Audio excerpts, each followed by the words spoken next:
그럼 본격적으로 산업 구조 변화와 첨단 산업 분야 인력 양성 방향에 대한 포럼의 문을 이장원 한국노동연구원 선임연구원님께서 기조 발제로 문을 열어주시겠습니다. 여러분 큰 박수 부탁드립니다.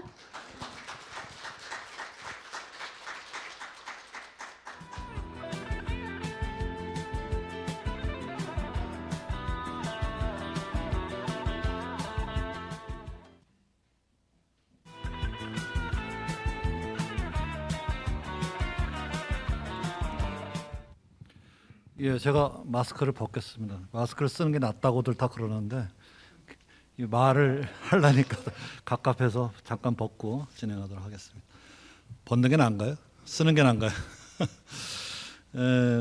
이게 모처럼 아주 귀한 자리에 불러주셔가지고 이렇게 발표할 수 있는 영광을 얻었습니다. 저는 뭐 산업 전문가도 아니고 훈련 전문가도 아니고 좀 애매한데 아마 좀 거시적으로 이 문제를 뭐 어떤 시각에서 바라보고 있는지 좀 그런 인사이트를 한번 제공해 달라 이런 취지로 부탁하신 걸로 알고 있습니다. 그래서 제가 이제 생각하는 그런 소견을 오늘 말씀드리도록 하겠습니다.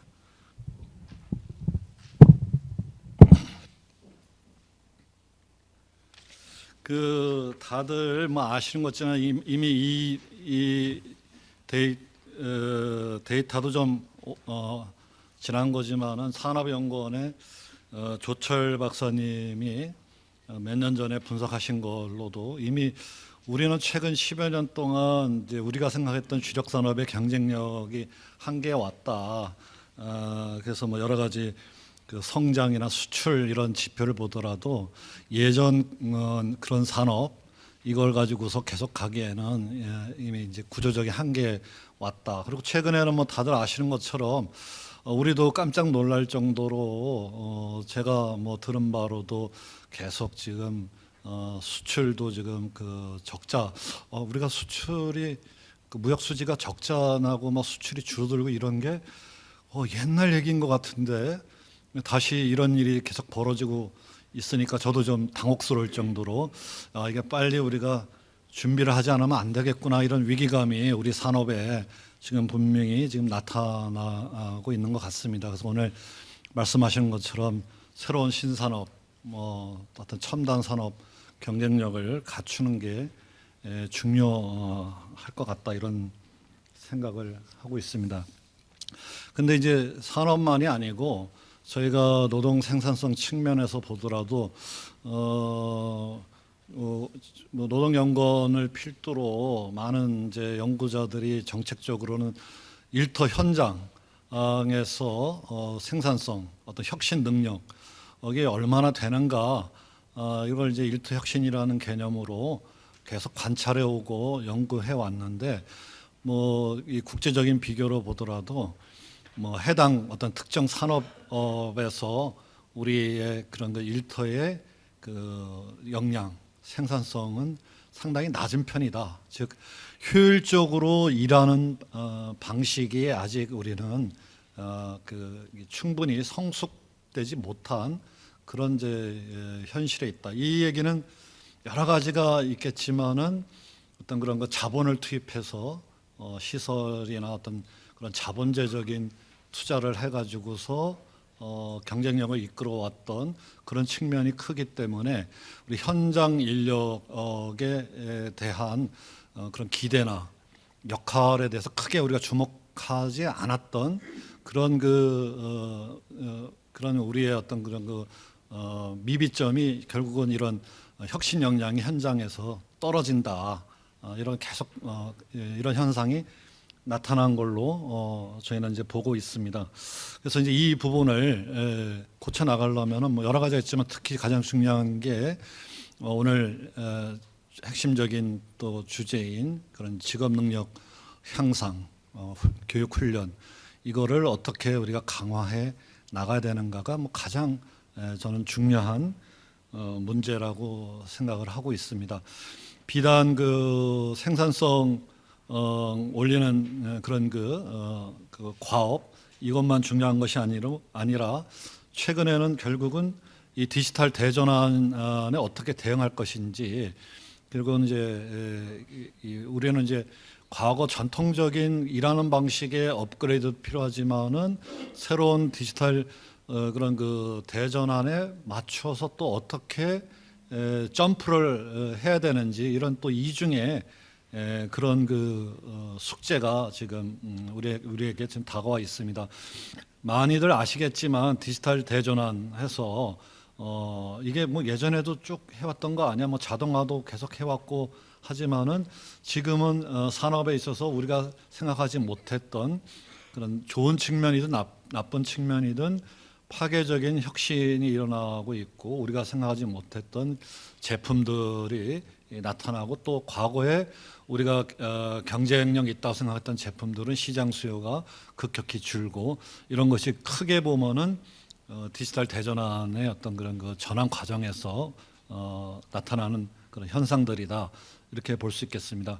그래서 특히 이 디지털 대전환 시대에는 가장 중요한 게 그 산업 간, 또 기업 규모 간, 또 근로자 계층 간의 그런 디지털 격차, 이 부분을 어떻게 해소할 것인가, 이게 또 굉장히 중요한 것 같습니다. 또 이 문제는 나아가서 좀 조금 있다가 제가 말씀드리겠지만은 아까 하이엔드 산업도 말씀하셨지만은 또 그런 그 하이 레벨의 고학력, 또 어떤 그런 그 고능력을 가진 그런 근로자들 또는 그런 인력들, 이것만 가지고서 과연 이 디지털 대전환 시대를 우리가 헤쳐나갈 수 있는가, 그렇게 보기에는 좀 여러 가지 그 구조적인 지금 문제들이 많다. 그러니까 전체 인력 차원에서 이 디지털 대전환을 어떻게 헤쳐나가야 되는지, 여기에 대한 우리가 해안을 내놓고 같이 협력하지 않으면 안 되는 그런 문제라고 생각을 합니다. 그 이미 일자리로 봤을 때 그 프레이 오스번의 그 유명한 연구가 상당 부분 지금의 일자리는 4차 산업혁명, 그 중에 이제 핵심은 뭐 디지털 대전환도 있죠. 이 과정에서 사라질 것이다. 이런 굉장히 다소 충격적인 그 연구 결과를 내놓은 이후에 한국에서도 저희 노동연구원의 박사님이 그 비슷한 그 연구 방법으로 해봤더니 약 절반 이상의 57%의 현재 직업들은 컴퓨터라고 했지만은 이것은 디지털, 뭐 AI, 뭐 넓은 의미의 AI, 그 다음에 여러 가지 그런 것, 자동화, 이런 것들 다 포함한 개념입니다. 이거에 의해서 대체될 위험이 높다. 이렇게 이미 분석이 나온 바가 있고, 여기에 대해서는 지금 뭐 관련 연구기관들이나 정책 하시는 분들이 또 많은 지금 고민과 어떤 그런 대응책을 지금 마련을 하고 있습니다. 근데 최근에 또 다른 이제 주장들은,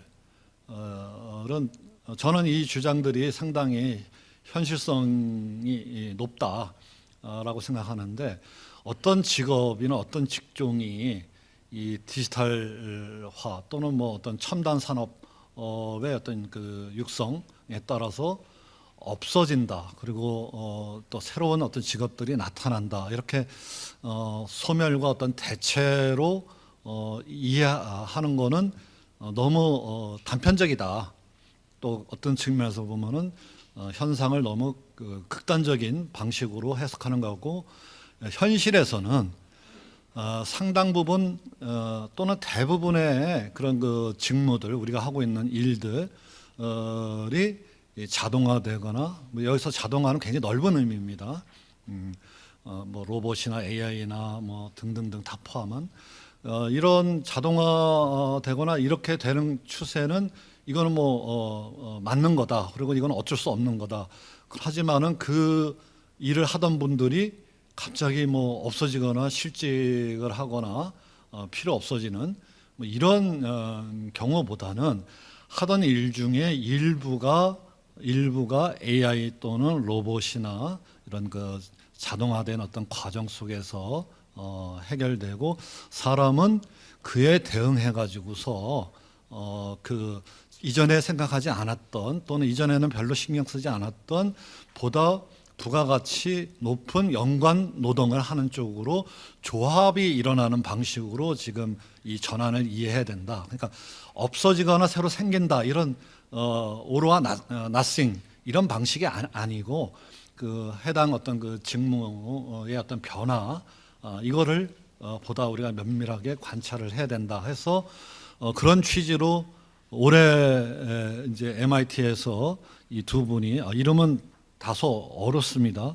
제스타산 앤 보드류인데 한 분은 전문적인 현장 컨설팅을 계속 해왔던 분이시고 한 분은 이제 대학 교수님인데 두 분이 협업해 가지고서 이론과 사례까지 종합한 아주 굉장히 중요한 책을 내셔서 저도 대충은 다 한번 봤습니다. 이제 직접 구입을 해가지고서 이걸 누가 번역을 하고 있는지는 모르겠어요. 근데 하여튼 이분들 얘기가 저는 가장 상징적으로 현재 추세를 지금 잘 정리를 했다라고 봅니다. 그래서 우리가 생각하는 잡, 일자리, 직무 이것이 없어지거나 갑자기 새로운 것에 의해서 대체된다라고 보기보다는 이 잡이 해체되고 있다. 우리가 생각하는 무슨 일을 하는 사람 했을 때 그 직무 이게 지금 해체되고 있다, 분해되고 있다. 그래서 뭘로 분해되고 있는 거냐? 프로젝트 또는 태스크, 과업이죠. 이런 단위로 지금 다 분해되고 있는 거다. 그래서 그 사람이 하고 있던 일 중에 일부 태스크는 컴퓨터가 하거나 또는 로봇이 하는 거고 그 사람이 하고 있던 일 중에 일부 태스크는 여전히 그 사람이 해야 되는 거고 또 그 사람이 하지 않았던 그런 그 머신과 같이 일을 할 때에 필요한 그런 그 어떤 판단, 능력, 솔루션의 완성 이거는 그 사람이 새로 개발해 가지고서 그 잡에서 완성을 또 해야 되는 그런 새로운 태스크가 나타나는 그래서 이런 태스크 단위로 또는 프로젝트 단위로 지금 일하는 방식이 바뀌고 있다. 이분은 이제 사례를 통해서 그거를 주로 이제 미국 사례가 많지만은 쭉 이제 보여주고 있는데 저는 이게 지금 우리 현재 부딪힌 현실에 가장 가까운 진단을 저는 하고 있다라고 봅니다. 근데 왜 이렇게 되는가? 그거는 지금 환경 변화가 너무 빠르기 때문에 기술적으로도 환경 변화가 빠르지만은 또 기업 환경을 좌우하는 국제 경제, 국제 어떤 무역 질서가 지금 뭐 우리가 미국, 중국이 이렇게 본격적으로 한판 뜰지 짐작은 했지만 이렇게 전격적으로 이런 세상이 올지 사실 짐작을 못했지 않습니까? 그러면 이제 지금까지 우리가 생각했던 글로벌 서플라이 체인을 생각했던 걸 완전히 지금 이제 포기하거나 뒤집어야 되는 뭐 이런 속에서 그러면 예전에 우리 제품이 국제 경쟁력이 있었어, 단가 경쟁력이 있었어, 우리 노동 생산성으로 이거 충분히 가능했어 이런 부분들이 지금 뭐 전격적으로 변화하고 있기 때문에 이런 이제 속에서 기업들은 결국은 민첩하게 그 애질리티라는 개념을 쓰는데 아주 민첩하게 대응하는 수밖에 없다. 그러면 어떤 조합은 무슨 일을 하는 거야라고 했던 것들이 점점 이제는 불필요하거나 또는 굉장히 그 뭐랄까 시대에 좀 뒤떨어진 방식의 그 접근이 될 수 있다. 그러다 보니까 이런 새로운 태스크가 나타날 때마다 뭐 쉽게 말씀드리면은 TF 단위로 일하는 게 예전에는 특별한 일이었는데 앞으로는 이게 일상적인 일하는 방식으로 될 것이다. 뭐 이런 얘기입니다. 그러다 보면은 안 좋은 얘기도 있어요. 저는 이제 뭐 노사관계도 연구를 하는 사람인데 정규직 일자리라는 것들이 과연 이게 표준이 될 수 있겠는가?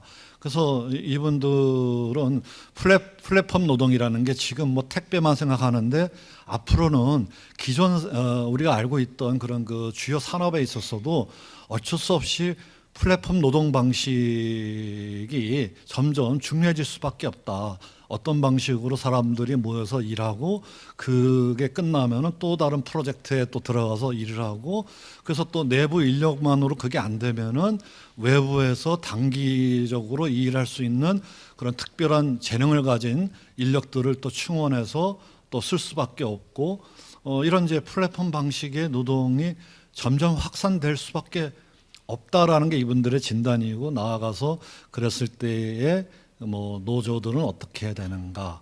뭐 노조는 뭐 여담이지만 말씀드리면은 지금과 같은 우리는 무슨 업종의 노조야, 우리는 무슨 생산직 노조야 이런 방식에서 어쩔 수 없이 일반 노조, 그러니까 여러 가지 다양한 직종과 또는 업종이 그 안에 같이 들어가는 그런 일반 노조로 대응할 수밖에 없다. 이라는 방식의 플랫폼화 된다면 이런 말씀도 하고 또 나아가서 가장 중시하는 게 결국은 평생 학습이죠.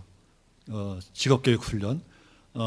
이것이 뒷받침되지 않고서는 이 새로운 프로젝트나 태스크를 대응할 수 있는 그런 미션을 감당할 수가 없다. 이렇게 얘기를 하고요. 그래서 이제 기업 내 작업 조직도 하이라키 이거 완전히 없어질 수는 없습니다. 누군가 위에 상사가 어떤 지시를 하고 어떤 그 결과물을 받아서 다시 위에 최종 의사결정 단계에 또 인풋을 넣어주고 이런 하이라키 위계적인 질서가 기업 산업 현장에서 없어질 수는 없지만은 그러나 홀라키라는 거는 그냥 우리로 따지면 쉽게 하면 우리 일터의 민주화입니다. 그냥 저 사람은 내가 시키는 일을 하는 사람이야. 판단은 내가 하고 결정은 내가 하고 저 사람은 그거를 수행하는 사람이야. 성실하면 돼.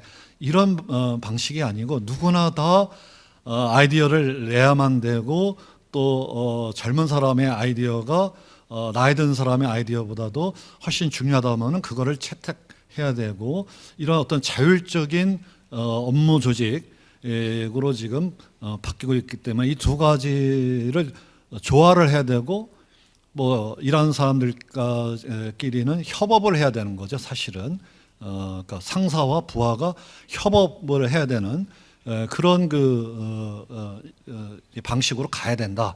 또 엔지니어하고 테크니션 간의 일이 통합되어야 된다. 뭐 이런 이제 말씀들을 하십니다. 이 장표에서 못 넘어가는 이유가 이 장표가 제일 중요하기 때문입니다. 그래서 여러분들이 뒤 얘기 빨리 하고 근데 뒤 얘기는 조금 부수적인 거니까 이걸 좀 더 설명드리면은 제가 몇 년 전에 사실은 독일을 갔어요.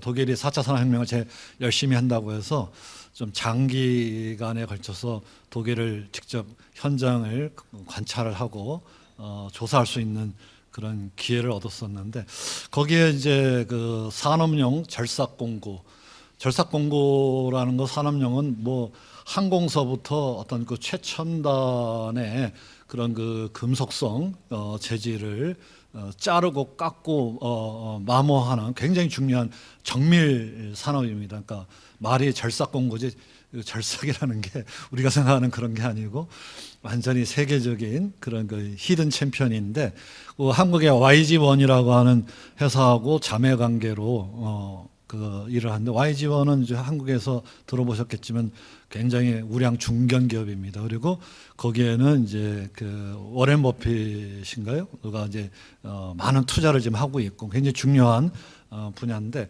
그 독일에서 그 히든 챔피언 기업을 방문했었을 때 어떻게 일을 하는가 봤는데 제가 지금 말씀하신 엔지니어하고 테크니션이 통합됐다를 넘어서서 여기는 리서처하고 엔지니어하고 테크니션이 통합해서 일을 하더라고요. 제가 그 현장도 봤는데 주 1회 꼭 그 작업 현장에서 세미나를 합니다. 세미나를 하는데 세미나의 주 발제자는 현장의 테크니션입니다. 테크니션이 현장의 문제점을 설명하고 먼저 발제를 하면은 그 관련 그 대학 연구소의 그 연구자들하고 그리고 그 회사의 어떤 엔지니어 이런 사람들이 모여가지고 그 문제를 어떻게 해결해야 되는지 같이 그냥 주마다 그렇게 계속 이 작업장에서 회의를 하면서 일을 하는, 제가 이제 그 방식을 보고 세상이 이렇게 돌아가는구나.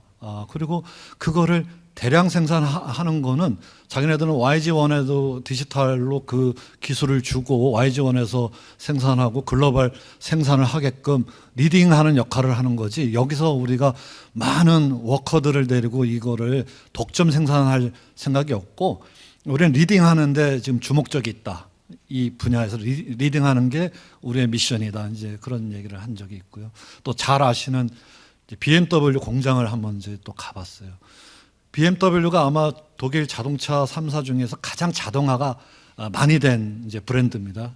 BMW가 그 디자인이 세련된 이유가 그 자동화를 다 시켜놔 가지고서 수공업적으로 이게 조금 투박한 맛이 없고 매끈하지 않습니까? 그게 BMW는 이 오토메이션을 많이 해갖고 사람이 많이 이제 필요 없는 거죠. 엔진의 주요 부품 이런 정도만 이제 사람들이, 기술자들이 덤벼들고 나머지는 자동화가 돼 있는데, 실제로 자동화된 라인 가서 본 것도 뭐냐면은 그 로봇이 다 하고 사람은 이제 거기서 테크니션은 그거를 이제 모니터링 하는데, 거기서 문제가 발생했어요. 저희가 있는 동안에. 그랬더니 그 위에서 모니터링 하던 엔지니어가 내려와서 그 테크니션하고 그 문제를 같이 협의를 하는, 생산 현장에서. 그래서 우리가 알던 엔지니어하고 테크니션의 일이라는 게 이 바운다리가 거의 지금 없어지고 있구나. 제가 이제 그런 현장을 좀 또 목도한 적이 있습니다. 근데 이제 우리가 이제 그런 식으로 하려면 전반적인 역량이 중요한데, 우리 이제 그 역량 수준은 대학 교육 받을 때쯤 세계적으로 어떤 탑 수준으로 가다가 그 이후에 30대에서부터 쭉쭉쭉 떨어졌고 40대, 50대로 떨어지면은 역량이 떨어지는 뭐 여러 가지가 있겠지만은, 우리는 일을 하다가 세월 다 보내는 거죠. 사실은 주어진 일을, 루틴한 일을 열심히 한 뭐 그런 탓이긴 하지만은, 그러나 이제 앞으로 아까 말씀드린 그런 세상에 적응하기 위해서는 이 역량 수준을 높여야 되는데, 우리가 너무 역량에 대해서 지금까지 좀 등한시해 온 게 사실이다. 그래서 이제 앞으로는 적극적 노동시장 정책이 더 강화돼야 되는데, 이거는 결국은 이 적극적 노동시장 정책은 이 경제 성장 전반에 걸쳐서도 굉장히 중요합니다. 그런데 사람들이 알면서도 이리로 못 가요. 적극적 노동시장 정책의 핵심은 직업훈련, 교육훈련하고, 그리고 뭐 이제 취업 알선이죠.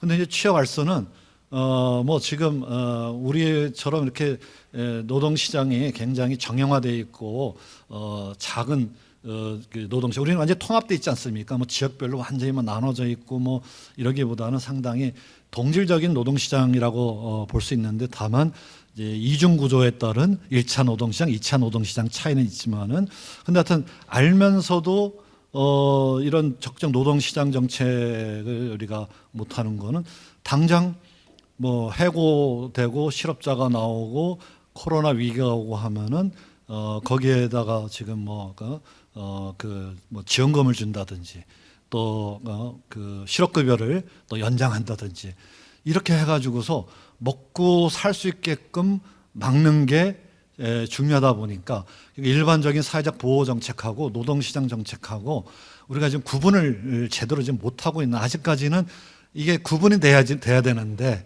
소극적인 노동시장 정책이 그게 적극적으로 바뀌어야 되는데 이걸 이제 못 바꾸고 있는 거죠. 그래서 이 부분도 우리가 지금 바꿔 나가야 된다.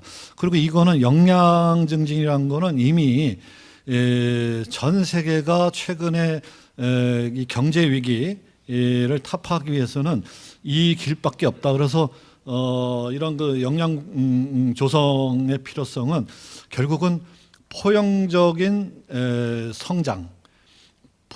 성장이라고 OECD가 공식적으로 내놓은 어떤 정책 목표 속의 핵심입니다. 포용적 성장이 뭐지? 예전에는 잘 나가는 사람은 시장에서 잘 나가게 두고, 거기서 떨어진 사람은 사회 안전망을 강화해서 그 생계 대책을 세워주고 이게 이제 정책이었다면은 지금은 모든 사람들이 역량을 키울 수 있도록 지원을 하는 게 국가의 목표가 돼야 된다. 이게 이제 포용적 성장의 어떤 그 인력 정책이 이제 핵심으로 등장을 한 거죠. 그래서 이제 이거를 뭐 여러 가지 이제 원칙을 단계별로 구분했지만은 거기에 저는 이제 가장 중요한 게 세 번째 얘기했던 에듀케이션 앤 업스킬링. 그러니까 뭐 이 포용적 성장이 되기 위해서는 뭐 4개 정도의 요소가 다 중요하다고 얘기했지만은 지금 오늘 이 자리에서 이제 강조드리고 싶은 거는 에듀케이션 앤 업스킬링이 가장 중요하다 저는 이렇게 생각을 하고요. 이런 방식으로 이제 나갔을 때 전체 어떤 체계도를 제가 이제 다른 연구를 하면서 그때 이 장표를 한번 만들어 봤는데 이걸 하나하나 뭐 다 설명드릴 자리는 아닌 것 같고 그래서 우리가 그런 그 신산업 인력 정책 거기서 일학습 선순환 또 직업훈련 체계 혁신 오늘 아마 이 부분이 가장 연관성이 높은 부분일 텐데요. 이거를 우리가 열심히 해서 전체적으로 우리 사회에서 이런 그 새로운 어떤 그런 그 고용 체계를 만들어 나갈 수 있도록 가야 되지 않겠는가 이런 생각을 하고요. 오늘 제가 이 첨단 산업 전문가가 아닌데도 이 주제가 오늘 뭐 이제 이런 주제가 중요하다고 해서 뭐 그 봤습니다. 이제 얼마 전에 그 국가 첨단 전략 산업법 이거를 새 정부가 마련을 해가지고서 이렇게 이제 반도체, 디스플레이, 2차 전지 오늘 아마 이 관련된 발제들을 이 산업 분야에서 하실 걸로 아는데 이렇게 이제 만들었습니다. 뭐 저는 뭐 잘하고 있는 거다 이 방향으로 가야 된다. 그런데 이제 인력 수급을 봤을 때 산업기술진흥원에서 이게 가장 공식적인 거겠죠. 거기서 봤을 때는 그 여러 가지 있지만 학력별로 보더라도 그 이 대졸이나 대학원졸만 우리가 얘기하고 있는데 아니 고졸이나 뭐 이런 쪽도 지금 기술 부족 인원이 상당하다. 이런 지금 그 통계적인 어떤 그런 거 조사지만 거의 전수조사에 가깝기 때문에 저는 뭐 통계라고 보는데 이런 이제 그 실태 조사를 했고요. 근데 이제 그 제가 또 찾다 보니까 그 김덕환 이제 서강대 명예교수 이분이 원래 유명하신 분이죠. 이분이 반도체만 보더라도 반도체 산업에서 지금 그 엔지니어급만 생각하는데 당장 우리가 지금 모자라는 인력 중에 절반 정도는 현장을 감당할 인력들이 좀 모자라다. 그래서 대학에서 뭐 반도체 인력을 육성하고 그 사람들이 우리 반도체 산업에 이끌어 나가고 이 중장기 비전도 중요하지만 근데 지금 당장 우리가 반도체 산업 경쟁력을 갖기 위해서는 이 현장 인력 문제 이거에 대해서는 너무 관심이 적다 이런 우려를 그때 표명을 하셨더라고요. 그래서 저는 오늘 제가 드린 말씀의 그런 취지에 비춰본다면은 굉장히 중요한 레퍼런스다. 이 전문가들도 이 부분을 굉장히 걱정을 하고 있고요. 또 반도체 산업 협회에 있어서도 같은 취지로 지금 전국의 직업계 고등학교에 있어서도 지금 이 전문 인력 해당 산업 전문 인력 배출이 지금 굉장히 좀 모자라다. 이 부분에 대해서는 지금 좀 빨리 대안을 마련해야 된다. 이런 진단을 지금 내놓은 것 같습니다. 예, 뭐 하여튼 좀 여러 가지 제가 생각했던 것과 그다음에 경험을 좀 엮어서 말씀을 드렸는데요. 오늘 하여튼 주제 발표를 통해 가지고서 더 좋은 그런 의견을 교환하실 수 있는 자리가 되길 바라면서 제 발제를 마치도록 하겠습니다. 예, 감사합니다. 네, 산업 구조 변화에 따라서 인력 개발 정책, 특히 또 현장의 인력 양성을 어떻게 이끌어 나가야 하는지 꼼꼼히 짚어주셨습니다. 다시 한번 수고해주신 이장원 한국노동연구원 선임연구원님께 큰 박수 부탁드립니다.